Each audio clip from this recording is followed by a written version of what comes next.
Olá pessoal, hoje a gente vai falar um pouquinho sobre os fundamentos da ISO 9001. Bom, vamos começar com a história. No início, a ISO 9001 não existia ainda, né? E como é que funcionava a parte da qualidade? Antes a qualidade era uma ação corretiva, ou seja, no século XII, por exemplo, na era que a gente chama de Era dos Artesãos, o artesão ele recebia diretamente do cliente a retroalimentação quanto à qualidade do produto. O artesão ele projetava, ele fabricava e vendia o produto. Já no século XII também, ainda no século XII, na Revolução Industrial, com o advento da industrialização, não é mais a mesma pessoa que identifica a necessidade do cliente, que projeta, fabrica, verifica e vende o produto. O caminho da informação sobre a qualidade aumenta e vai se fragmentando.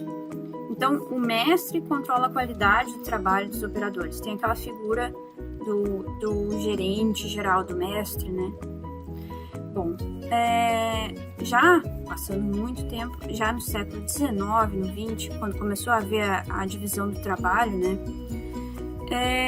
começaram a existir as primeiras teorias da administração e que estabeleceram os princípios para que a administração fosse mais eficaz, Já com Frederick Taylor, que é o pai da administração científica, ele propõe a utilização de métodos científicos na administração de empresas. Então, em 1920, começam a surgir os primeiros sinais de controle da qualidade, surgindo os inspetores de qualidade, que eles controlam a qualidade. A abordagem ela é corretiva, com ênfase na detecção dos defeitos e na segregação dos itens defeituosos. Tem até aquela figura do Charlie Chaplin, sabe, testando as bombas. Tipo, se explodir a bomba não tá boa, entendeu? Depois eu vou ver se eu acho o videozinho e eu mando pra vocês. E em 1930, uma década depois, pode ver que já nesse século XX ele começou a ser mais rápido, essa evolução da qualidade. Então, em 1920 para 1930, já houve a introdução do controle estatístico da qualidade. Então, foi se percebendo que a qualidade era um assunto muito mais abrangente, A introdução da metodologia dos gráficos de controle, ou seja, que fariam que as pessoas baseassem o máximo possível suas decisões em fatos e não opiniões. Já em 1950, já começa a teoria dos sistemas, uma visão biológica, Essa é a parte que eu mais gosto, que os organismos eles são como se tu enxergasse uma empresa, uma organização, como se ela fosse um grande corpo humano, por exemplo. Eu sempre uso essa associação, Imagina assim, se tu te alimentar mal, teu corpo vai parar de funcionar? Não vai parar de funcionar, se, por exemplo, tu tá com o teu fígado não funcionando bem, tu vai continuar vivendo? Sim, mas o que vai acontecer? Os teus outros órgãos eles vão ter que trabalhar mais para compensar aquele problema que tu tá tendo no teu fígado. Ou se tu tiver se tu tá te alimentando mal, os teus órgãos vão se estressar mais para compensar aquela má alimentação. Então, surge na década de 50 os primeiros sistemas da qualidade que se baseiam nessas ideias,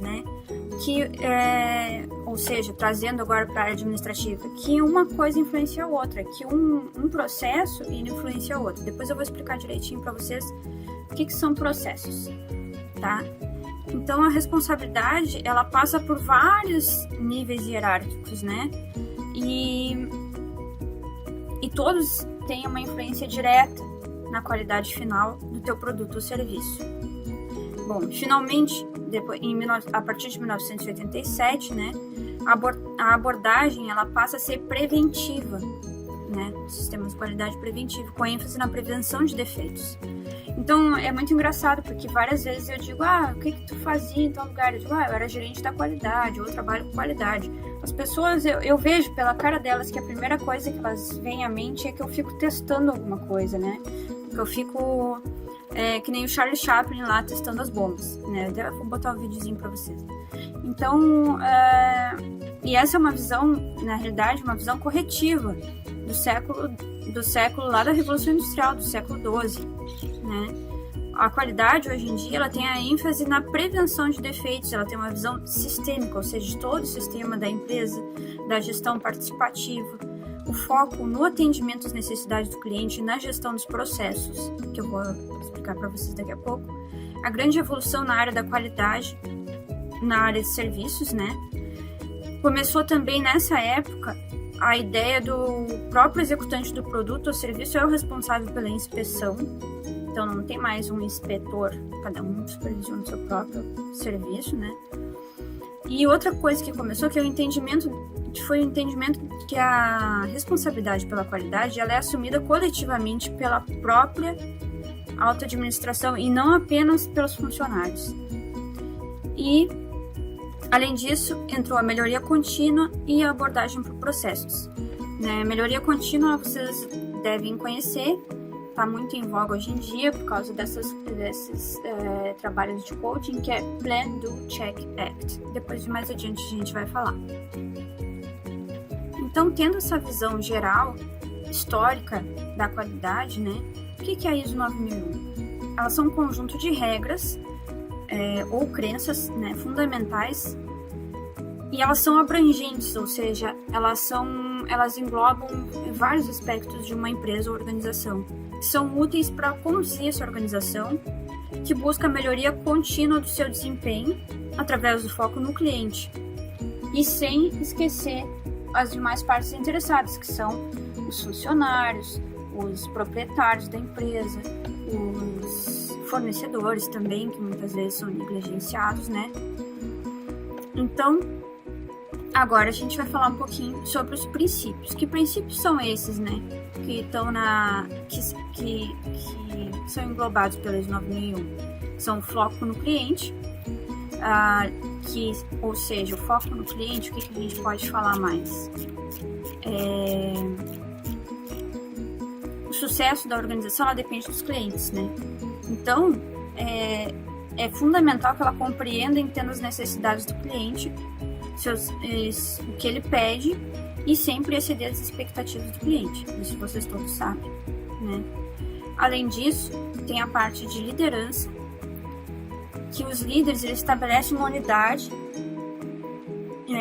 de propósito e dirigem a organização, ou seja, os líderes eles são tão importantes nessa ISO 9001 porque eles têm que criar e manter esse ambiente interno, né, no qual as pessoas elas são completamente envolvidas na busca dos objetivos da organização. Tem muita gente que usa uns jargões do tipo, tem que vestir a camisa e tal. Só que o que se encontra muitas vezes é que não se sabe qual é a camisa vestir, porque muitas vezes a liderança, os líderes da empresa, eles não sabem expressar e deixar claro quais são os objetivos que eles querem atingir, quais são os propósitos da sua organização, né? E aí a gente já entra no envolvimento das pessoas. Então as pessoas, elas são a essência dessa organização, né? E a liderança, ela tem que envolver essas pessoas. E o que mais acontece é que elas não são envolvidas. E a partir do momento que essas pessoas elas estão envolvidas, elas conseguem explorar o máximo do seu potencial e as suas habilidades. Então o líder, ele não tem que só passar a ideia, não só passar a ideia do propósito, né, e dirigir a organização, como ele também tem que enxergar as pessoas, enxergar suas habilidades, porque às vezes tu tem um colaborador que ele tá numa posição, mas ele não tá rendendo muito, mas tu vê que a pessoa é muito boa, muito comprometida, mas tu vê que ele tem habilidades para isso e aquilo, que aquela posição dele na empresa, ela não favorece para que ele brilhe, entendeu?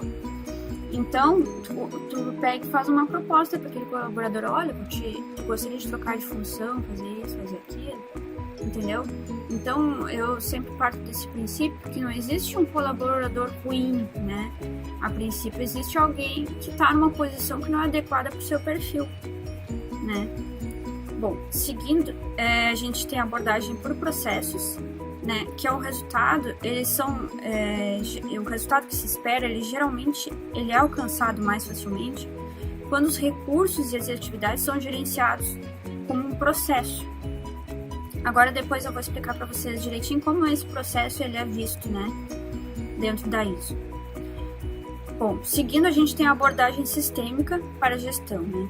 que é abordagem sistêmica? É identificar, entender e gerir, entendendo que, como eu falei antes do corpo humano, todos os processos eles são interrelacionados, com o objetivo de aumentar a eficácia e a eficiência da empresa como um todo, né? Da organização. Né? Depois a gente tem a melhoria contínua, que é o objetivo permanente da organização de qualquer empresa, né? Que é aquilo que eu falei para vocês, o PDCA, Plan Do Check Act. Então tu vai estar sempre revisando, né? Faz, né? Planeja, faz, vê se ficou bom, vê se ficou como esperado e faz de novo. E aí assim vai. E vai ficar sempre agindo na correção e melhoria do teu processo, ou seja, melhoria contínua. Depois a abordagem factual para tomada de decisão, né? Ou seja, todas as decisões são tomadas baseadas em fatos e dados. Aí entra a parte dos indicadores, né? Então, quando eu falar em indicadores, quais são os teus indicadores? Para tudo que é tipo de gestão, a ideia é que se precisa de algum tipo de indicador, né? E para tudo que tu faz precisa de um indicador, precisa de um feedback, seria isso, né? Então, deixa eu dar um exemplo de indicadores. Número de vendas por mês, né? Esse é o indicador mais básico de todos. Número de orçamentos por mês. Número de clientes que retornaram. Número de... Vamos ver uma outra coisa. Então, a partir desses números, né, a pessoa consegue ter por exemplo, clientes que permaneceram, né? Então tu consegue saber o tempo que o cliente que ele fica, né? Então, a partir desses números, o gestor ele consegue tomar a decisão mais acertada e voltando para o processo de melhoria contínua e melhorando o processo dele, ou todos os processos da empresa dele, né? Por último, a gente tem benefícios mútuos na relação com os fornecedores, ou seja, tomar consciência de que há uma interdependência entre a organização e seus fornecedores, né? Tanto fornecedor de serviço como de produto. E o objetivo não é, na realidade, ferrar o fornecedor, né? É que tenha sempre uma relação que seja mutuamente benéfica, tanto para o fornecedor, né? Tanto para ti, para tua empresa. Que isso aumenta a tua probabilidade de sucesso e agrega valor tanto para ti quanto porque aí aquele teu fornecedor vai começar a fazer tudo por ti para não te deixar na mão, entendeu? Então, não é, eu costumo brincar, tem gente que puxa pro contrário, tem gente que despreza o fornecedor, tem gente que idolatra o fornecedor como se fosse um cliente. Então tem que ter um meio termo, né? Agora, a gente vai para a última parte, eu só vou dar uma explicadinha do que é processo para não ficar muito longa a conversa de hoje. Bom, o que é abordagem por processos, né? Os processos, eles são uma série de atividades. Então, para atender a necessidade do cliente, eu vou ter um processo. Eu vou ter alguma entrada. Por exemplo, digamos que eu quero fazer um armário de MDF, por exemplo, né? Um armário de madeira.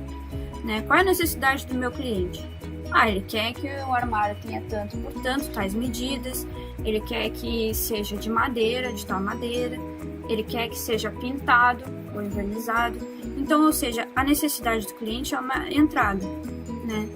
E aí o meu processo vão ser todas as atividades que eu vou agregando valor naquela madeira e vou cortar a madeira do tamanho certo, eu vou encaixar, eu vou prender, fixar, vou fazer com que ela fique no esquadro, vou fazer todo esse tipo de coisa. Isso é um processo bem básico, né?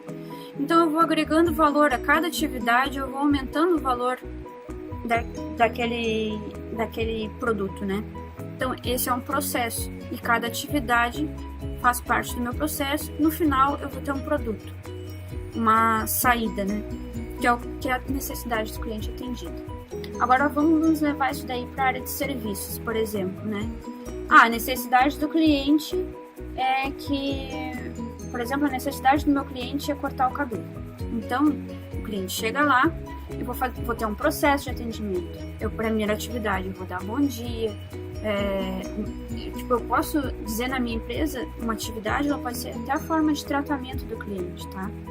Depois eu vou oferecer um café, eu vou perguntar como é que tá. Eu posso ter tudo isso, vou ter um padrão de atendimento que eu digo. Depois, eu posso... é padrão que todos sejam o cabelo lavado, com tal shampoo, que seja massageado o couro cabeludo por tanto tempo, que isso, que aquilo. Então, isso é um processo. Isso é uma atividade dentro do meu processo. No final, eu vou ter lá o corte de cabelo, vou ter isso, vou ter a secagem, barará. Então, no final, o meu cliente está pronto, ou seja, o produto dele é o quê? É o corte de cabelo, mas ele envolveu todo um processo que tem uma série de atividades. E aí, ele tem que sair com a sua necessidade atendida. Então, é isso, pessoal. Por hoje, a gente trabalhou nos fundamentos da ISO 9001, tá? Na próxima aula, a gente conversa mais sobre... Ainda vou ver, mas eu acho que vamos seguir nessa linha. E eu vou explicar para vocês algumas ferramentas que a gente utiliza para identificar e melhorar nossas atividades, tá bom? Um abraço para todos. Tchau, tchau.